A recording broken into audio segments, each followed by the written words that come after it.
The chamber was larger than any cathedral ever built on Earth. Its walls stretched upward into darkness, carved from stone that had witnessed the rise and fall of 10,000 civilizations. Floating platforms hung suspended in the void, each one holding delegates from species that humanity had never imagined could exist. Some were made of pure light. Others appeared as shifting clouds of crystalline dust. A few existed only as voices, their physical forms too alien for three-dimensional space to contain Dot Ambassador. Thomas Reed stood alone on the central platform, a single human surrounded by the judgment of the galaxy. He was 53 years old, with gray hair and tired eyes that had seen too many disasters. Before this moment, he had spent his career negotiating peace treaties between warring nations on Earth. Now he faced something far more terrifying. The Galactic Conclave had summoned humanity to answer for its existence dot above him. The prime speakers floated in a semicircle of light. These were the leaders of the 5 oldest species in the known universe, beings who had watched stars being born and dying long before Earth's sun had even ignited. The central speaker was called Morvith, a creature that existed as overlapping geometric shapes, each angle representing a different thought. Human, Morvith's voice echoed directly into Thomas's mind, bypassing his ears entirely.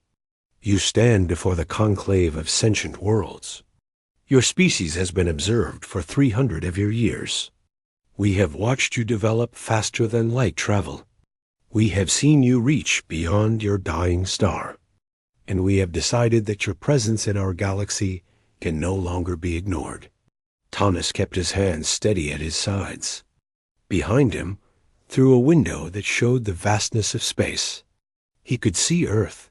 It looked small and fragile from here, a pale blue dot hanging in an ocean of darkness.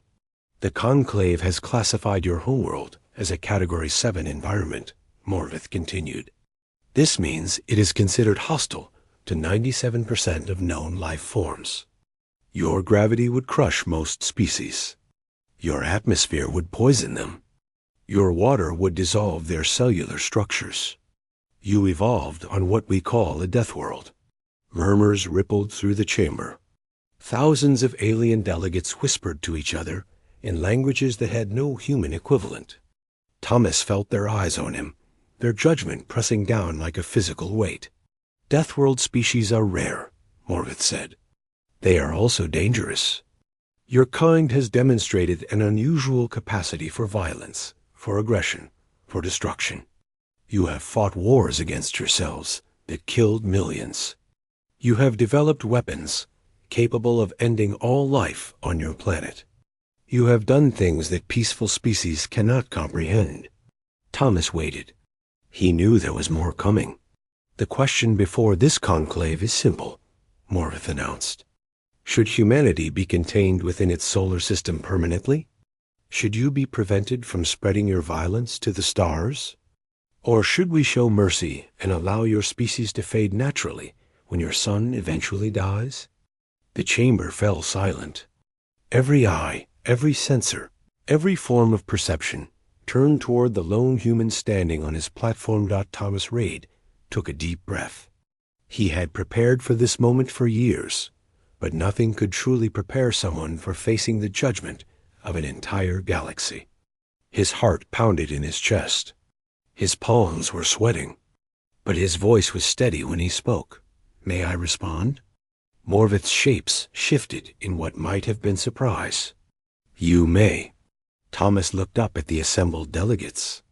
Beings of light and shadow, creatures of silicon and plasma, entities that existed in dimensions he could not perceive. All of them watching. All of them waiting. You call us Deathworlders, he said. You say our planet is hostile. You are correct. Earth is a violent world. Our gravity is heavy. Our atmosphere is corrosive. Our sun bombards us with radiation that would kill most of you in minutes. We drink a solvent that would dissolve your bodies. We eat plants that have evolved to produce poison. We share our world with predators that would hunt you for food. He paused, letting his words sink in. But here is what you do not understand about Deathworlders. We did not survive our planet by being the strongest creatures on it. We survived by being the most adaptable. We survived by learning to work together. We survived by refusing to give up, even when everything around us tried to kill us. Thomas pointed toward the window where Earth hung in space. You have watched our wars. But did you watch what came after? Did you see us rebuild cities that had been reduced to rubble? Did you see enemies become allies within a single generation? Did you see us reach for the stars, not because we wanted to conquer them, but because we could not stop ourselves from wondering what was out there? The chamber remained silent. Thomas could feel something shifting in the air, a change in the quality of attention. You are afraid of us, he continued. I understand. We are afraid of ourselves sometimes. But I promise you this. The day you actually need help, the day something threatens this conclave that your peaceful species cannot comprehend, you will be grateful that Deathworlders exist. Because while you evolved to cooperate, we evolved to survive. And we do not know how to give up. Morvith's geometric form twisted into shapes that Thomas could not interpret. That is an unusual defense. Before Thomas could respond, something happened that had not occurred in the chamber for 10,000 years.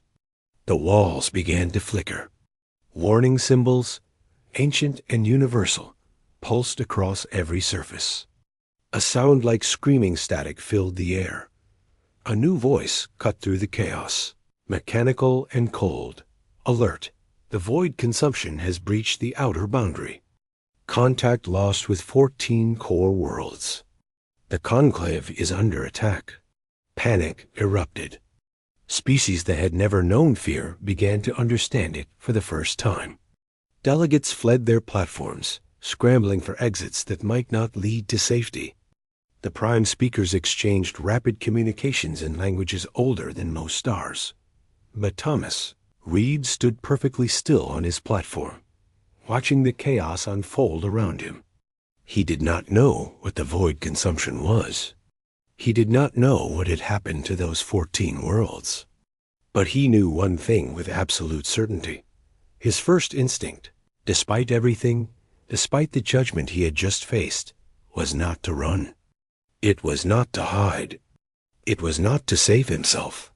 Tell me how we can help, he said. Morvith turned toward him, and for the first time, Thomas saw something in those geometric shapes that looked almost like hope. The galaxy had just discovered what humans truly were. Not monsters, not conquerors, not the violent Deathworlders they had feared. They were the species that ran toward danger instead of away from it, and the darkness that was coming would need exactly that kind of madness to stop. The void consumption moved like nothing the galaxy had ever seen. It did not attack. It did not destroy. It simply erased. Worlds that had existed for millions of years vanished as if they had never been. Ships sent to investigate stopped transmitting mid-sentence. Entire star systems went dark, their light swallowed by something that defied every law of physics. The conclave understood. Within 3 days of the chamber incident, 27 more worlds had fallen silent. Thomas Reed stood in the conclave's war room, surrounded by holographic displays showing the spread of darkness across the galaxy. Beside him stood Commander Nadia Volkov, a woman with iron-gray hair and eyes that had seen the worst humanity could offer. She had commanded Earth's defense forces for 20 years, always preparing for a threat that most people believed would never come. Now the threat was here, and it was worse than anyone had imagined. The consumption does not behave like any enemy we have catalogued, Morvith explained. Its geometric form had grown smaller since the attack, as if fear was compressing it. It does not kill. It unmakes. Everything it touches ceases to have ever existed. Memories fade. Records erase themselves. Even our oldest archives show gaps where those worlds should be. Nadia studied the displays with the cold calculation of a soldier. How fast is it moving? At current acceleration, it will reach the conclave's core systems within 60 planetary rotations. Earth's solar system lies in its projected path. You have perhaps 90 rotations before it reaches your world. Thomas felt his stomach drop. 90 days. That was all the time humanity had left. What weapons have you used against it? Nadia asked. A being of pure light, one of the prime speakers called Lumineth, flickered in what might have been shame. We have tried everything.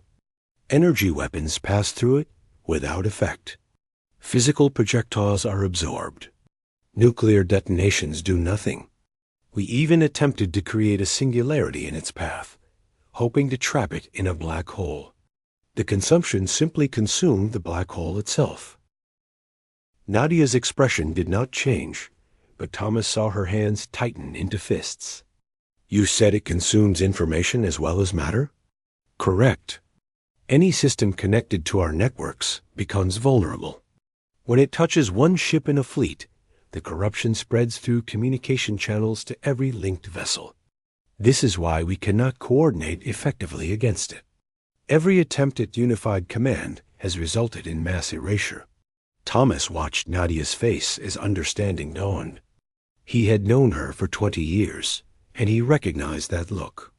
It was the look she got when she saw an angle that others had missed. Your technology is too advanced, Nadia said slowly. Your ships are too connected. Everything talks to everything else, which means the consumption can spread through your networks like a disease. Lumineth's light dimmed. That is our conclusion as well. But we cannot simply disconnect our systems. Our entire civilization is built on harmony, on shared consciousness. Without our networks, we cannot function, but we can. Everyone in the war room turned toward Nadia. She smiled, and it was not a pleasant expression. Human technology is primitive by your standards, she continued. We still use physical controls, manual overrides, systems that require hands to operate.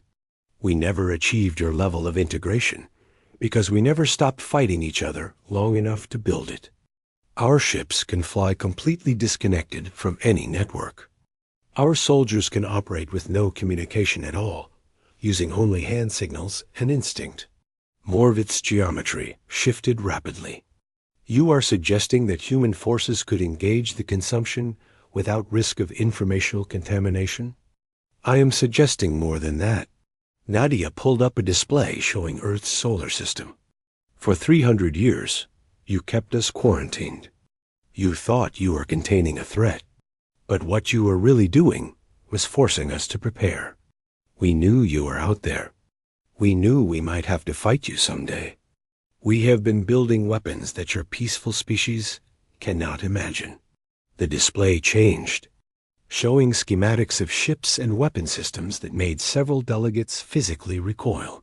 Kinetic impactors designed to shatter moons, Nadia said. Nuclear warheads that could sterilize continents. Biological agents that could exterminate entire species. We developed these to use against each other, but we never stopped making them. We never stopped preparing for war. Lumineth's light flickered wildly. Those weapons are monstrous. They violate every principle of civilized conflict. Yes, Nadia agreed. They are monstrous. But we are Deathworlders, and we did not survive by being gentle. The question is simple. Do you want to maintain your principles, or do you want to survive? The war room fell silent. Thomas watched the alien delegates struggle with a concept they had never faced before. The choice between ethics and extinction. Finally, Morvith spoke. What do you propose? Nadia's smile widened. We propose the Deathworld Doctrine. Human forces will serve as your front line. We will engage the consumption directly while your fleets hang back. If we are corrupted, your networks remain safe. If we die, you lose nothing but the species you were planning to contain anyway. And if you succeed? If we succeed, you lift our quarantine permanently. Humanity becomes a full member of the conclave, with all the rights and responsibilities that entails. We stop being your prisoners and start being your partners. Thomas watched Morvith consider this proposal. The geometric shapes twisted through patterns he could not read, processing implications that spanned millions of years of galactic history. The risk is enormous, Morvith finally said. If the consumption learns from your tactics, adapts to your weapons, it will become even more dangerous. That is true, Maddie acknowledged. But consider the alternative. You run, you hide. The consumption follows. Eventually, there is nowhere left to go. At least this way, someone fights back. More silence. More calculation. Thomas held his breath. Then Lumineth spoke, its light steady for the first time since the crisis began. The conclave votes to accept the Deathworld doctrine. Humanity's quarantine is lifted, effective immediately. May whatever gods you believe in have mercy on us all. Nadia nodded once, sharply. Mercy is for peacetime. Right now, we need something else. She turned to Thomas, and he saw in her eyes the weight of what she was about to unleash. 300 years of human ingenuity, 300 years of weapons development, 300 years of preparing for a war they hoped would never come. Send the signal to Earth, she said. Tell them the cage is open. Tell them it is time to show the galaxy what Deathworlders can do. Thomas activated the communication array. Within hours, the message reached Earth. Within days, the first human war fleet launched into the void, and somewhere in the darkness, the void consumption turned its attention toward a species it had never encountered before. A species that did not run. A species that did not hide. Ah, species that was coming for it. The first human ship to survive direct contact with the void. Consumption was a small patrol craft called the Relentless. Its pilot was a young woman named Kira Okonkwo, 26 years old, with hands that shook when she was not flying, and a mind that went perfectly calm when she was. She had been scouting the edge of consumption territory when a tendril of darkness reached for her ship. Every protocol, every piece of training told her to run. The Conclave's own records showed that nothing survived direct contact. Ships simply ceased to exist, erased from reality as if they had never been built. But Kira was human. And humans did not always follow protocols. When her sensors detected the corruption spreading through her computer systems, she did something that no Conclave pilot would have thought possible. She reached behind her control panel, grabbed a handful of wires, and ripped them out with her bare hands. The ship's computer died instantly. Lights flickered. Artificial gravity failed. Navigation systems went blank. The Relentless became a dead piece of metal tumbling through space, but it was still there. The consumption had reached for her through her networks, and when those networks vanished, it had nothing to grab. Kira flew the remaining 4 hours back to human lines, using nothing but manual controls, a compass, and her own sense of direction. When she landed, her hands were finally shaking again. She had just proven that the void consumption could be survived. The galaxy had its first victory. News of the Relentless spread through both human and Conclave forces like fire. Commander Volkov immediately ordered all human ships to install manual override systems. Engineers worked around the clock, ripping out advanced navigation computers and replacing them with physical switches and analog displays. The Conclave watched in confusion. They were witnessing humans deliberately making their technology worse. And it was working. Dr. Marcus Okafor, Earth's leading xenobiologist, was the one who finally understood why. He had been studying fragments of matter recovered from consumption attacks, trying to understand what they were dealing with.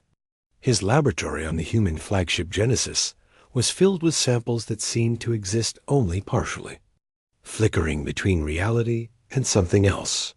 The consumption does not actually destroy. Marcus announced during a War Council meeting. It absorbs. Every piece of matter it touches, every bit of information it encounters, becomes part of it. It is not a weapon. It is a collector. Morvith's geometric form twisted sharply. A collector of what? Everything. Matter, energy, memories, consciousness. Based on my analysis, the consumption has absorbed over 100,000 civilizations across 4 million years. All of them still exist within it, in some form. It is like a library that kidnaps its books instead of copying them. Thomas Reed felt cold spread through his chest. You mean the species it has consumed are still alive in there? Not alive, exactly. Preserved, trapped. Every civilization it has taken still exists as patterns within its structure. They cannot escape. They cannot die.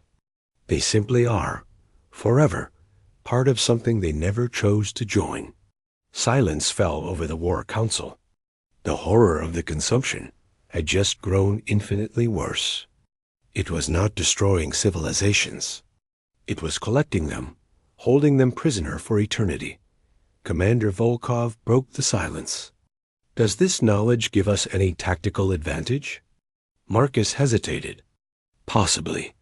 The consumption seems to have difficulty processing contradiction. Our initial data suggests that it expects the things it absorbs to behave in predictable patterns.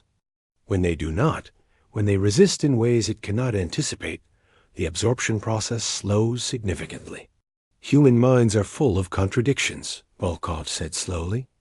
We love and hate. We fear and fight. We are selfish and selfless. We are walking paradoxes.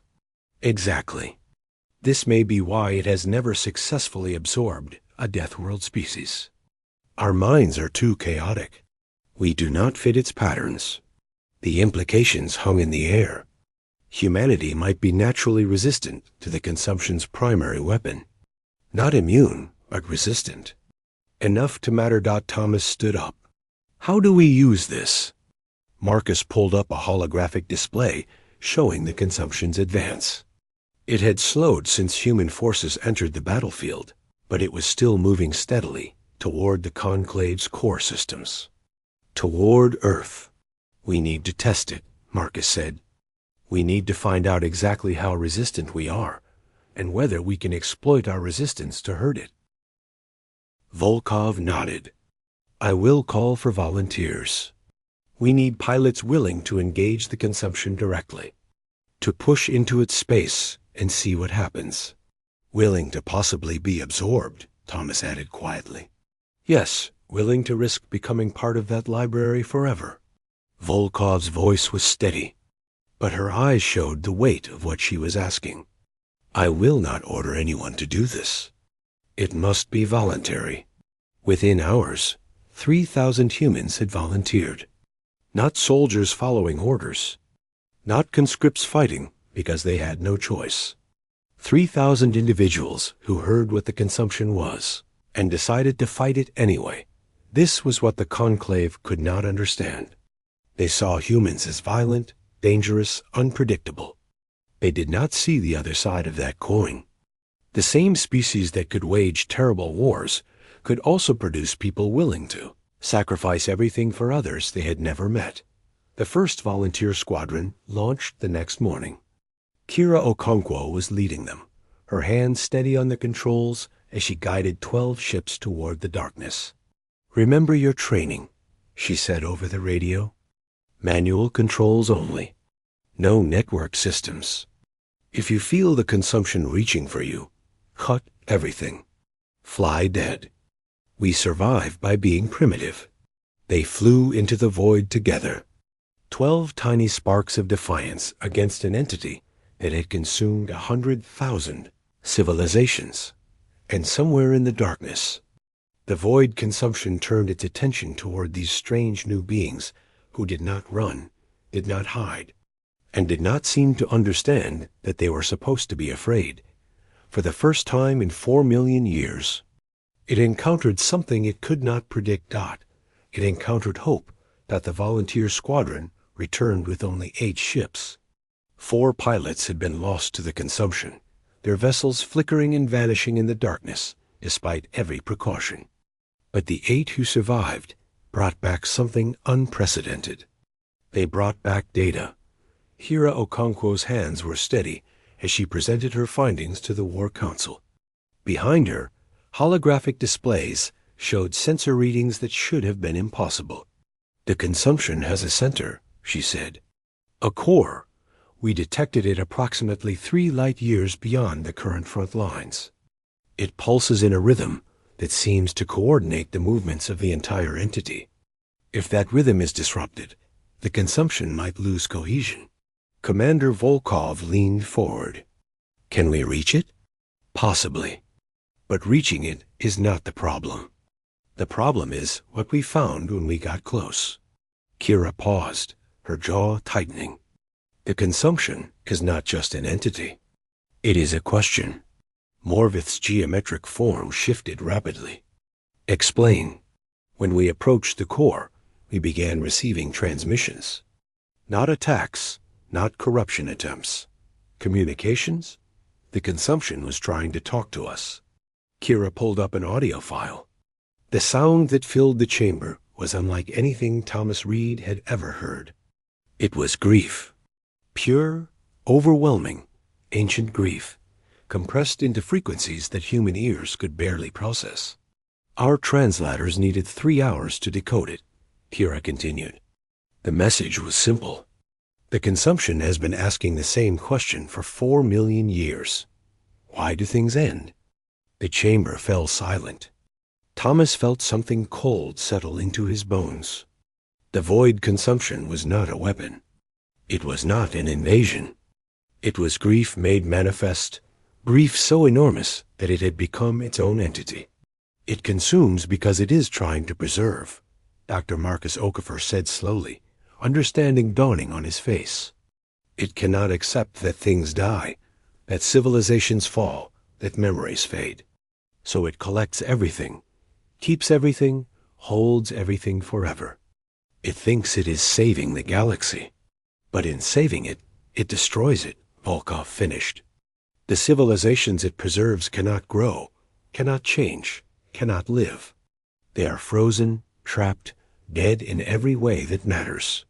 Thomas stood up. "Can we answer its question?" Everyone turned to look at him. Kira frowned. "Ambassador? The consumption has been asking why things end for 4 million years. What if someone actually answered it? What if someone could make it understand?" Morvith's shapes twisted skeptically. "You are suggesting we negotiate with an entity that has consumed 100,000 civilizations? I am suggesting we try to heal something that is broken. The consumption is not evil. It is hurt. It lost something once, long ago, and it has been trying to get it back ever since. Maybe what it needs is not destruction. Maybe what it needs is an answer." Commander Volkov shook her head. "That is a beautiful sentiment, Ambassador. But while we are trying to have a philosophical conversation with it, more worlds are dying. We need a practical solution. Then give me both." Thomas met her eyes. "Send a strike team to the core. Let them try to disrupt it. But let me go with them. If destruction works, we win. If it does not, maybe conversation will." The debate lasted 3 hours. Military strategists argued against risking the ambassador. Diplomatic advisors argued that no other human had Thomas's experience with impossible negotiations. In the end, Volkov made the decision herself. "You go with the strike team," she said. "But if you die, Earth loses its best hope for a future in this galaxy. If we fail, Earth has no future anyway." The strike team assembled within 48 hours. 12 ships, the best human pilots available, armed with every weapon humanity had developed during 3 centuries of isolation. Kira Okonkwo commanded the military wing. Thomas Reed led the diplomatic mission, which consisted of himself and a single translator device. They launched at dawn, Earth time. Behind them, The Conclave's remaining fleets formed a defensive perimeter, waiting for news that might never come. Ahead of them, the void consumption stretched across space like a stain on reality itself. The journey took 6 days. With each passing hour, the darkness grew thicker, more oppressive. Ships reported strange phenomena. Crew members heard voices speaking languages they had never learned. Sensors detected objects that could not exist. Time seemed to flow differently, faster in some areas and slower in others. On the 4th day, they lost their first ship. Pilot error, the official report would say, but Thomas knew the truth. The consumption was already reaching for them, finding cracks in their mental defenses. On the 5th day, they lost 2 more. One pilot simply flew into the darkness and never returned. The other transmitted a final message.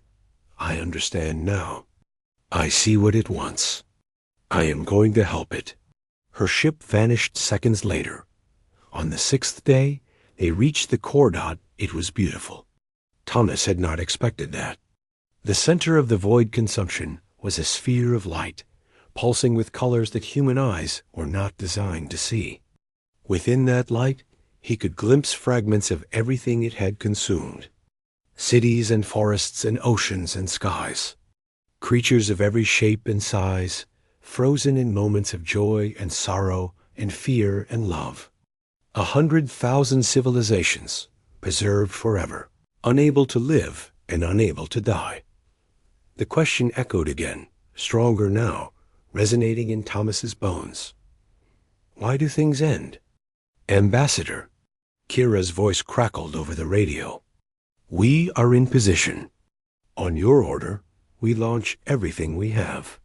Thomas stared at the core, at the grief that had become an entity, at the loneliness that had swallowed a galaxy. Hold your fire, he said. Ambassador? I said hold. Let me try something first. He activated his translator, set it to broadcast on every frequency the human ship could reach, and took a deep breath. I know why you are asking, he said. I know why you cannot stop collecting. You lost something once, something precious, and you thought if you could just save everything else, it would not hurt anymore. The consumption pulsed. The voices inside it grew quiet, as if listening. I lost my wife, Thomas continued. Cancer took her 15 years ago. I spent years trying to hold on to everything she touched, everything she loved, everything that reminded me of her. I thought if I could just preserve enough of her, she would not really be gone. He paused. The core flickered, its light shifting to softer colors. But that is not how loss works. The things we love end. The people we cherish die. And trying to freeze them in place does not save them. It just turns our grief into a prison. Why do things end? The question came again, but softer now. Sadder. Thomas felt tears on his cheeks. Because endings make room for beginnings. My wife is gone, but I carry her with me in everything I do. Not preserved, not frozen, but alive in the ways she changed me. That is how things live on. Not by being saved, but by being remembered and released. The consumption's light flickered rapidly. Around Thomas's ship, the darkness seemed to thin, just slightly.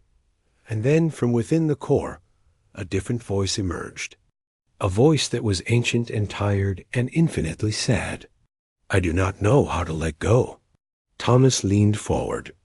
Then let me show you. Behind him, Kira Okonkwo held her fire and watched history unfold. A single human, facing the greatest threat the galaxy had ever known, armed with nothing but words and grief and understanding. This was not how wars were supposed to end. But then again, humans had never been very good at doing things the way they were supposed to. The core of the void consumption opened like a flower blooming in reverse.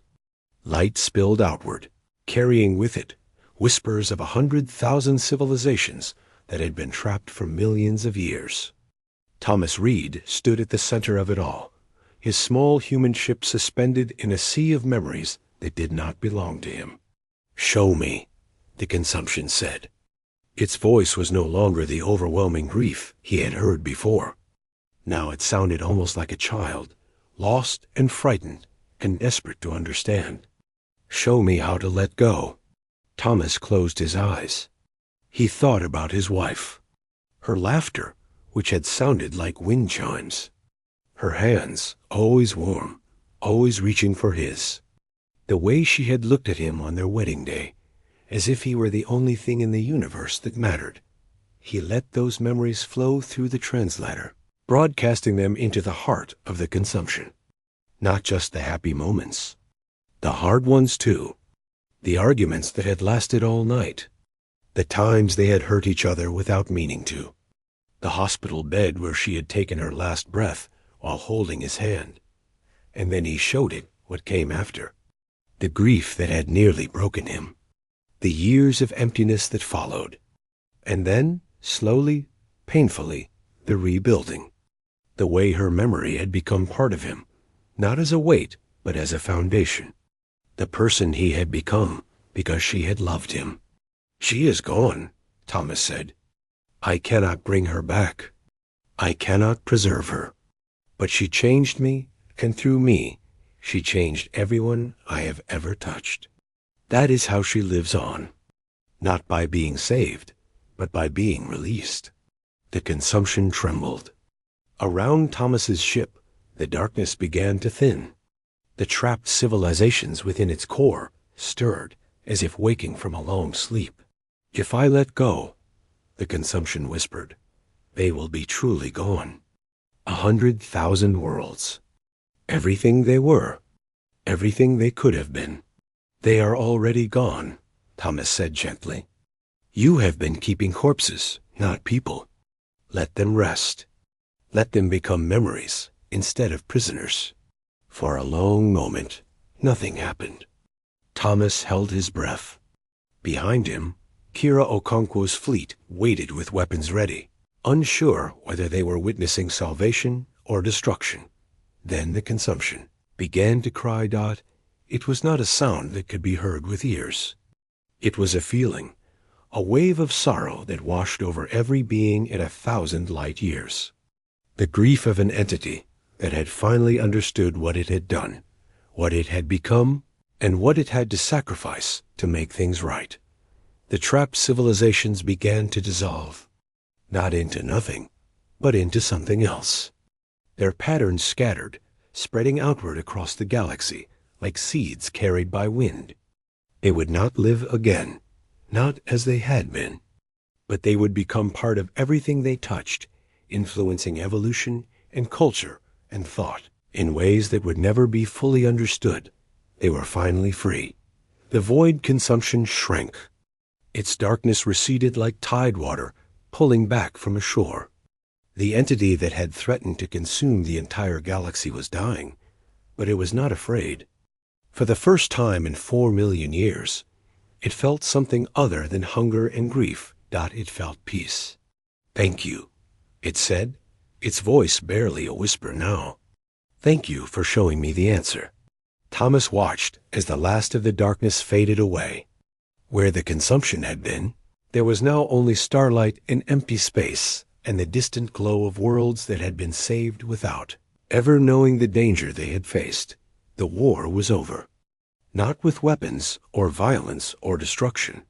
With an answer to a question that had haunted the galaxy for millions of years. The journey back to Earth took 2 weeks. When Thomas's ship emerged from faster-than-light travel, he found a sight that made his heart swell. Thousands of vessels surrounded Earth's solar system. Human ships. Conclave ships.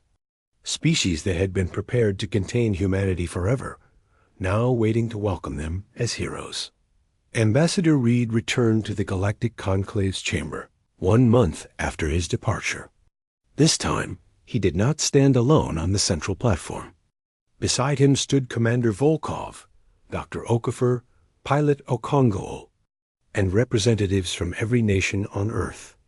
Behind them, through the chamber's windows, Earth hung in space like a blue jewel. Morvith floated above them, its geometric form displaying patterns that Thomas now recognized as respect. "Human," Morvith said, "you have done what no other species has accomplished in 4 million years. You have ended the void consumption, not through force, but through understanding." Thomas inclined his head. "We did what humans do. We refused to give up. We looked for another way. And when we found a broken thing, we tried to help it heal." "The Conclave has debated your species' future," Morvith continued. "We called you Deathworlders because we saw only your capacity for violence. We were wrong. We saw your ability to survive harsh conditions, but we missed your ability to extend compassion even to your enemies. We saw your wars, but we missed your peace." Lumineth's light blazed beside Morvith. The vote was unanimous. Humanity is granted full membership in the Galactic Conclave, with all rights and responsibilities. Your quarantine is permanently lifted. Your voices will be heard in this chamber as equals among the stars. Applause erupted. Not human applause, but sounds and lights and psychic expressions of approval from 1,000 different species. Thomas felt tears on his cheeks again, but this time they were tears of joy. Commander Volkov stepped forward. "The humans of Earth accept this honor. We pledge ourselves to the protection and advancement of all sentient life. Not because we are strong, but because we remember what it is like to be afraid, alone, and in need of help."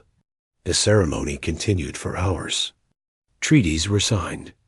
Alliances were formed. The galaxy that had feared humanity began to embrace it. But for Thomas Reed, the most important moment came later, when he stood alone on an observation deck looking out at the stars. Kira Okontro found him there, her hands finally steady for the first time since their mission had ended. "Ambassador," she said, "you never told us. How did you know the consumption would listen?" Thomas was silent for a long moment. Then he smiled sadly. "I did not know," he admitted. "I hoped. Humans are good at hoping, even when all evidence suggests we should not. And if it had not worked? If it had simply consumed you instead? Then you would have blown it up, and maybe that would have worked instead." Thomas shrugged. "Either way, we were going to try. We were going to fight. Because that is what Deathworlders do. We do not give up. We do not surrender. We find a way, even when there should not be one." Kira nodded slowly. "The Conclave called us Deathworlders because our planet tried to kill us. But that is not really what makes us different, is it?" "No," Thomas agreed. "What makes us different is what we do with that experience. We did not just survive. We learned. We grew.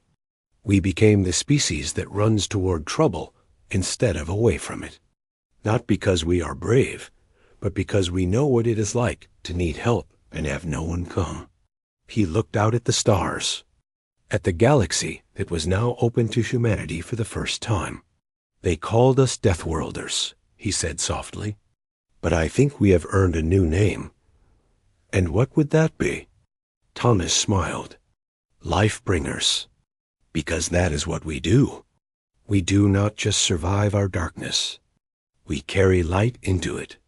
Somewhere beyond the observation deck, the first human colony ships were already preparing to launch. A new chapter in galactic history was beginning, and at its heart were the strange, stubborn, impossible beings from a hostile world who had faced the greatest threat the universe had ever known and answered it not with weapons, but with words. The galaxy had called for aid, and the Deathworlders had answered Dot not as conquerors, not as destroyers, but as exactly what they had always been, even when no one else could see it: healers, helpers, hope, humans.